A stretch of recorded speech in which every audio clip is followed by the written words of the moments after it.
साथियों, आज की इस वीडियो में हम 22 नवंबर सेकेंड शिफ्ट और थर्ड शिफ्ट में आए हुए प्रश्नों का एनालिसिस करेंगे। फर्स्ट शिफ्ट का एनालिसिस मैं आपको करा चुका हूं, उसका लिंक मैं आपको दे दूंगा, अगर आपने नहीं देखा है तो देख लीजिएगा। और दूसरी बात, महत्वपूर्ण बात, ये करबद्ध निवेदन आपसे है कि अगर कोई भी क्वेश्चन गलत लगता हो, फेक लगता हो, ना आया हो तो प्लीज़ कमेंट करके ज़रूर बताइएगा, इन्फॉर्म ज़रूर करिएगा, ठीक है। और एनालिसिस कंप्लीट देखा करिए, एनालिसिस जरूर देखा करिए। एनालिसिस कराने के दौरान कुछ प्रश्न ऐसे होते हैं जिससे कई प्रकार के प्रश्न बनते हैं।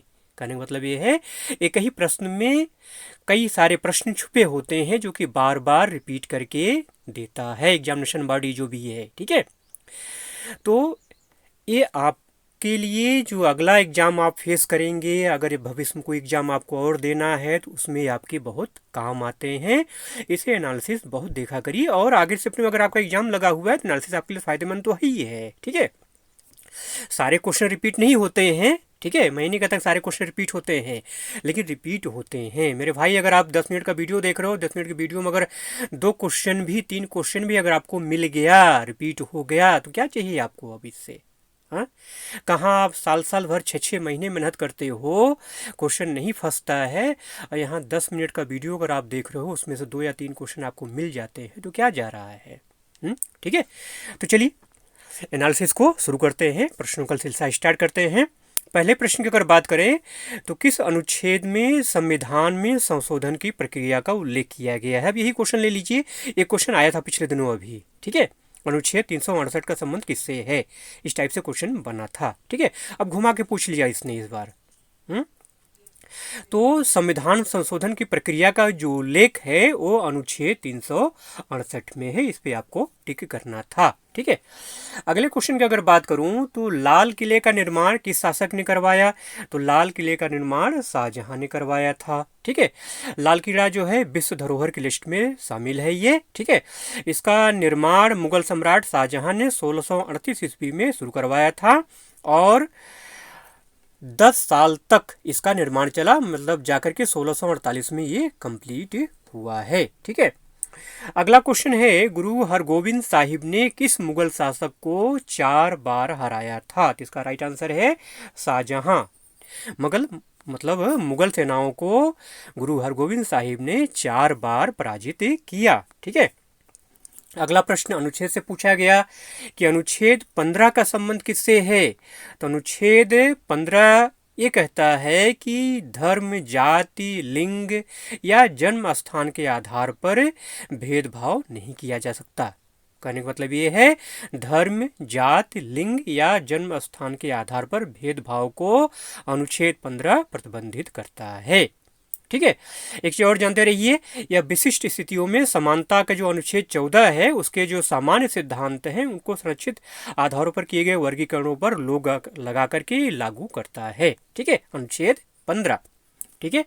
अगला प्रश्न है कि भारतीय गणराज्य की पहली जनगणना कब हुई?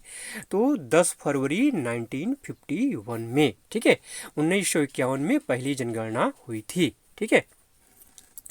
अगला प्रश्न भी जनगणना से ही संबंधित है कि 2011 की जनगणना के अनुसार किस राज्य की साक्षरता दर सबसे कम है?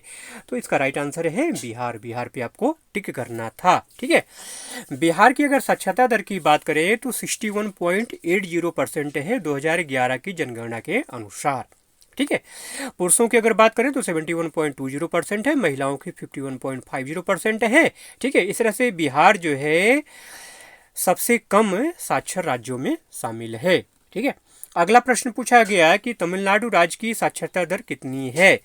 80.33% है, ठीक है। 83.33 पे आपको राइट टिक करना था। अगला प्रश्न पूछा गया कि भारत के किस राज्य की प्रति व्यक्ति आय सबसे ज्यादा है? गोवा चूंकि आपके ऑप्शन में था इसलिए गोवा इसका राइट आंसर होगा। वैसे अगर वर्तमान समय की बात करें तो तेलंगाना है। 2022-23 तक यहाँ की प्रति व्यक्ति आय जो है $3360 है, जबकि कर्नाटक दूसरे और आंध्र प्रदेश तीसरे स्थान पर है, ठीक है। ये वर्तमान आंकड़ा है। अगला प्रश्न पूछा गया है कि हरेला नृत्य का संबंध किस राज्य से है। तो हरेला नृत्य का संबंध है उत्तराखंड राज्य से है। ठीक है।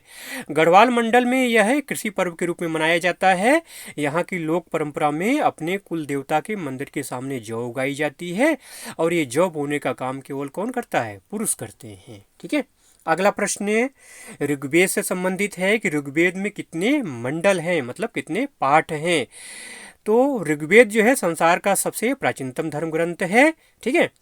और सनातन धर्म का सबसे आरंभिक स्रोत है। इसमें 10 मंडल, 1028 सूक्त और 10,462 मंत्र हैं। ठीक है। अगला प्रश्न पूछा गया है कि हरित क्रांति से क्या तात्पर्य है। तो कृषि पैदावार को तेजी से बढ़ाने को हरित क्रांति कहते हैं। अब इसमें जो भी उपकरण इस्तेमाल होते हों, ठीक है, खादें इस्तेमाल होती हैं, ठीक है, यंत्र इस्तेमाल होते हैं। ठीक है। अगला प्रश्न है कि जीव जंतुओं का संरक्षण मौलिक कर्तव्य के किस भाग में आता है। मौलिक कर्तव्य के ऊपर क्वेश्चन है, लगातार बन रहे हैं, डेली बन रहा है। ठीक है। तो अनुच्छेद 51A(G) इस पे आपको टिक करना था। ठीक है। संविधान के अनुच्छेद 51G में कहा गया है कि वनों एवं वन्य जीवों सहित प्राकृतिक पर्यावरण की रक्षा और उसमें सुधार करना प्रत्येक नागरिक का मौलिक कर्तव्य होगा। ठीक है। अगला प्रश्न खेलों से है कि गतका खेल का संबंध किस राज्य से है। तो गतका खेल का संबंध पंजाब से है। ठीक है। यह एक युद्ध कला से संबंधित खेल है। ठीक है। अगला प्रश्न सातवाहन वंश का संस्थापक कौन था। तो राजा सिमुक को सातवाहन वंश का संस्थापक माना जाता है। ठीक है। अगला प्रश्न देवदासी राष्ट्रीय पुरस्कार किस राज्य सरकार द्वारा प्रदान किया जाता है। तो इसका जो राइट आंसर है वो है भुवनेश्वर। ठीक है। देखिए कर्नाटक में देवदासी जो प्रथा है उसके ऊपर प्रतिबंध करने के लिए एक प्रस्ताव लाया गया है, एक कानून पारित किया गया है। ठीक है।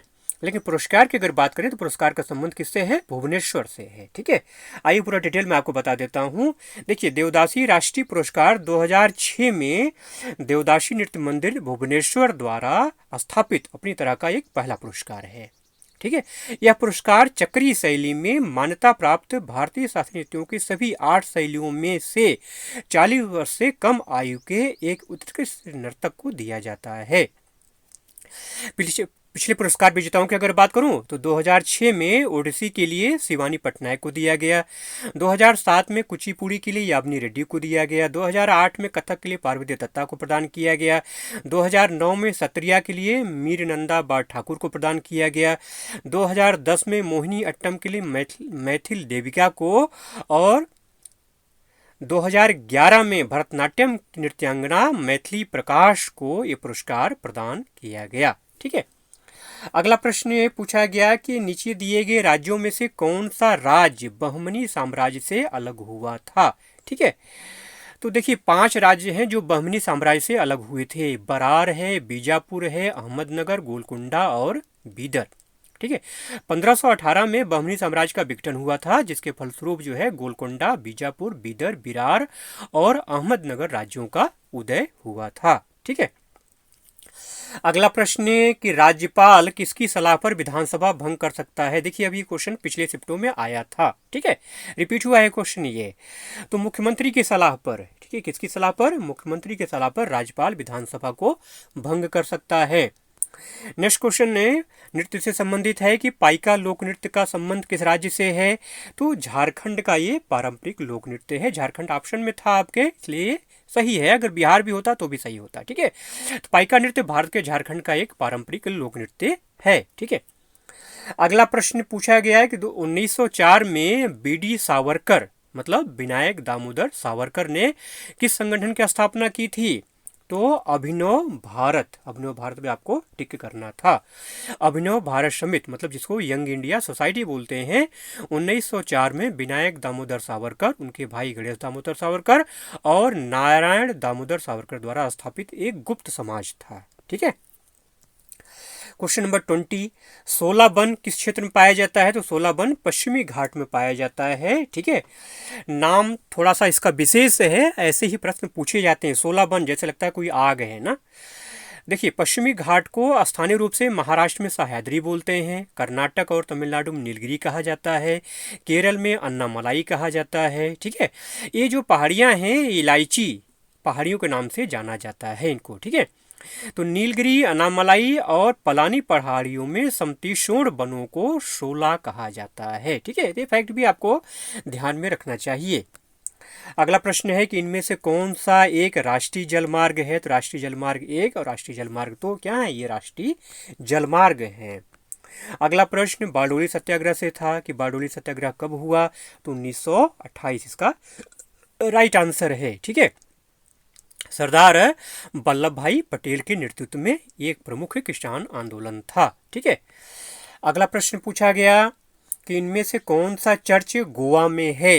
ठीक है, तो मेरे ख्याल से बेसिलिका ऑफ बॉम जीसस ये शायद ऑप्शन में था, तो यही इसका राइट आंसर होगा। होना भी चाहिए क्योंकि ये है कि ये जो चर्च है वैसे गोवा में कुल मिला के 70 चर्च हैं आपके।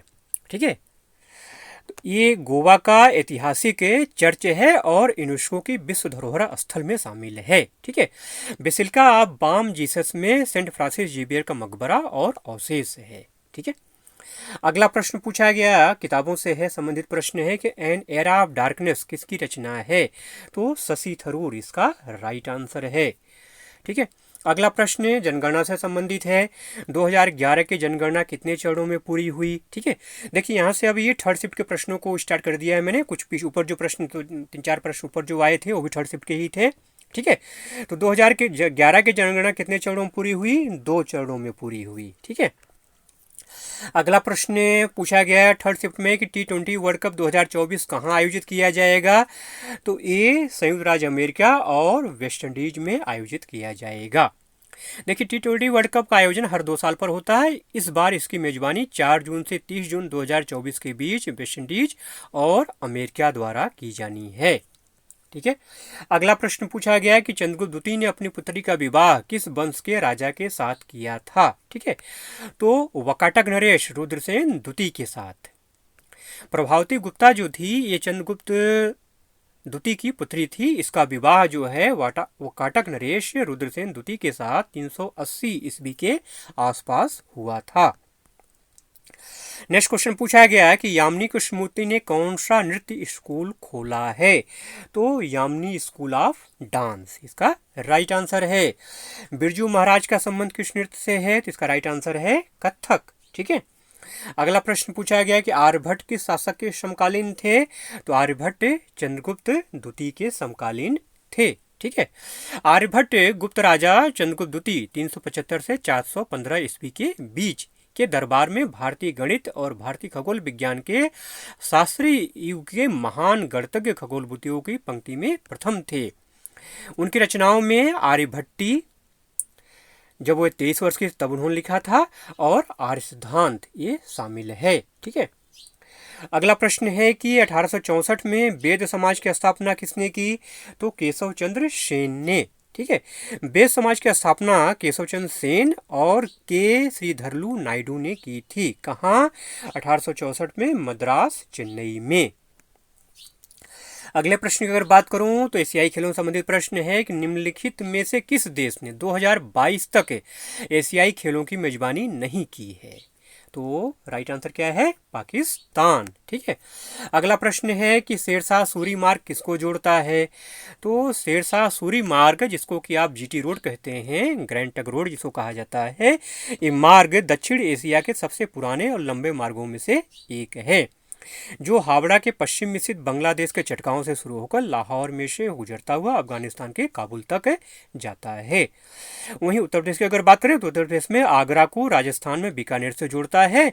2010 में इसका नाम बदल करके NH48 कर दिया गया। ठीक है, अगला प्रश्न पूछा गया कि वर्ष 1976 में कितने मौलिक कर्तव्यों को संविधान में जोड़ा गया था।